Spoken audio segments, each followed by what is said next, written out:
Hello everyone, जय Jagannath. Welcome back to my YouTube channel Rituparna vlogs. तो आज मॉर्निंग स्टार्ट है कलरा पत्र तोड़बार। कलरा पत्रर सुगंध सह पिठार नरम स्वाद सतरे खाइबाकू जेते स्वादिया देखा भी सेतिकी सुंदर।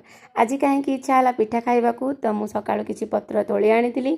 छोट गछटी आम बाड़ी अच्छी जस्ट फुल हवा स्टार्ट करिछि। तो आपण मैंने कलरा पत्रर पिठा खाते कि ना मत कमेंट रे निहाती जणाइबे। तो यही वीडियो रे मु घरोई उपाय केमती सहजरे कलरा पत्रर पिठा बनैली से प्रस्तुतटा आपण मानक सह शेयर करुछि। तो मु किछि अरुआ चाउल जीरा रसुण बतुरे की पेस्ट बनै नेतिली।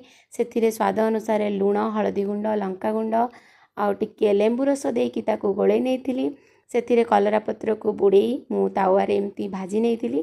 तो आपण माने केमती करंती मते कमेंट करिवे। वीडियोटी भल लागिले लाइक कमेंट और शेयर करने सहित मो यूट्यूब चैनल को सब्सक्राइब करदेवे।